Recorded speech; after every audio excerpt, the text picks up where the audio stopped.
Bro, this is the reason why I don't feel confident. I don't know where Hamas is getting this confidence that America will abide by the security guarantees, but Trump has asked what guarantees he can give that Israel won't resume bombardment once it gets his prisoners and captives back. And Trump says, we'll see. This doesn't inspire a lot of confidence in me. If the U.S. is trying to speed run through the 2% global credibility it retains after the genocide, publicly agreeing to a ceasefire with extreme fanfare and then breaking it immediately would be the best way to do it. I just don't think that America cares. Like, we're on our villain arc. Israel has been on its villain arc. And I think it's very dangerous when you have the hegemonic superpower under the guidance of Donald Trump openly lean into being the villain. Because when America recognizes, like, America's always been a villain if you're in the global South, but America has never recognized this villain status. Recognition of your villain status when you have unlimited power of global domination is very different than the way you behave if you are trying to present yourself as a force of good around the world. Make no mistake. When you say, oh no, I'm the bad guy, that's when you start bombing ships on the coastline of Venezuela, for example, and you say, what are you going to fucking do about it? America already has this unlimited power, and America has already used this unlimited power.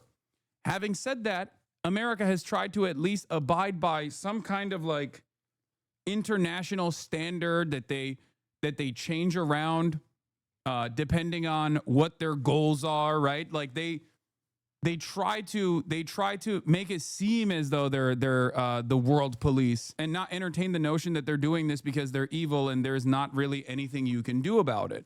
I think that's definitely a change of attitude. That's definitely a change of attitude. It's a change of pace.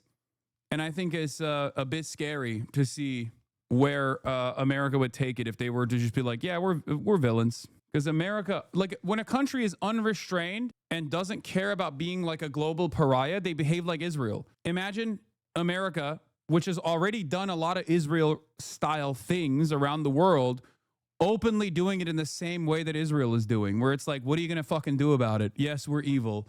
What the fuck can you say about it? We're the United States of America.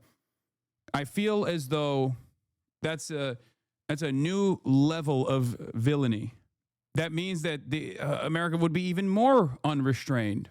As I have stated before, soft power initiatives are very important because in the absence of soft power, all you have that remains is hard power. Hard power is military intervention, boots on the ground warfare. So when you have 800 military bases, those only look like 800 different military, 100 plus different security cooperative agreements because of all the soft power initiatives. If you no longer do any soft power around the globe, people are going to look at that as 800 different invasions. That is very different. That is a logistical nightmare that even the United States of America and all of its like imperialist ambition can overcome. This is something that seemingly the Trump administration is just refused to reckon with. I mean, the U.S. aid stuff was a great example of this, right?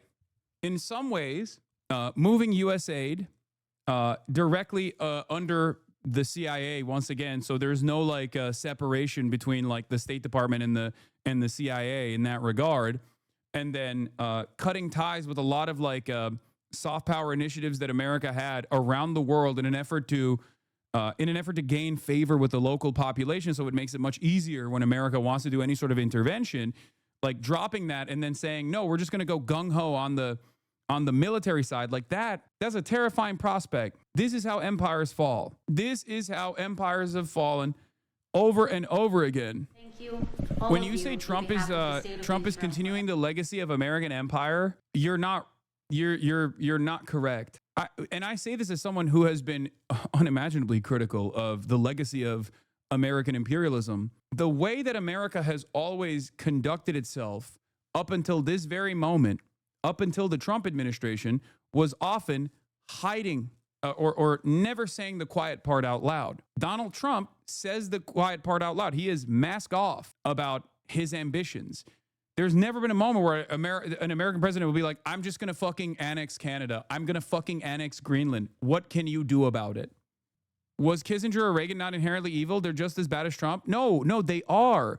They are. Bro, Trump is merely continuing the legacy of American empire. Kissinger, Reagan, and Nixon killed millions of people and brutalized countless others and said, deal with it. They are. But they always tried to masquerade it within the confine of like international legal standards. It was bullshit, and I say it's bullshit. Okay? I say it's bullshit too.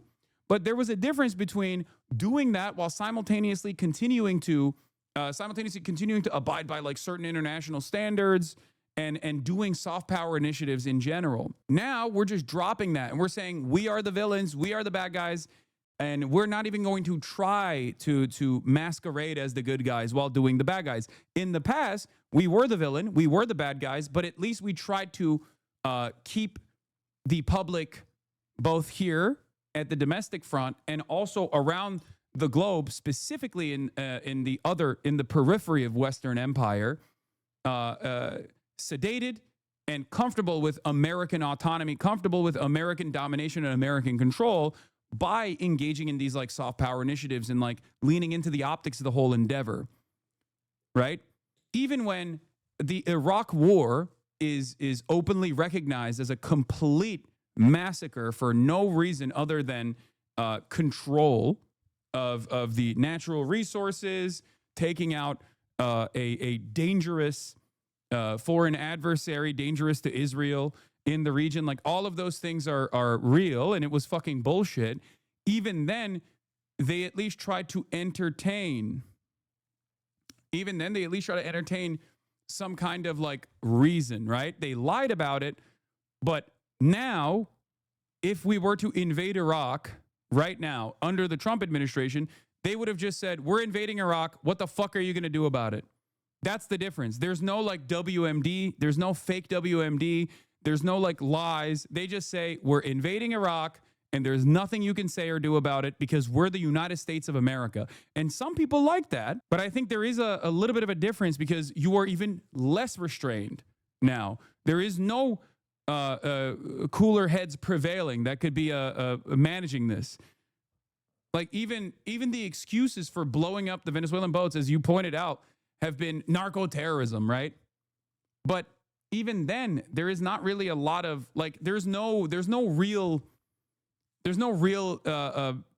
interest in creating a pretense here at all. They're just saying like they're fucking.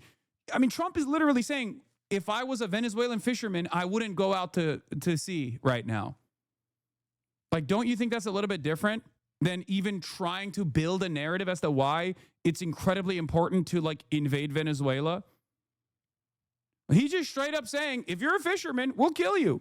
That's fucking insane. That's an insane thing to say. There is no more need to manufacture consent, both at the domestic front and also on the international agenda as well.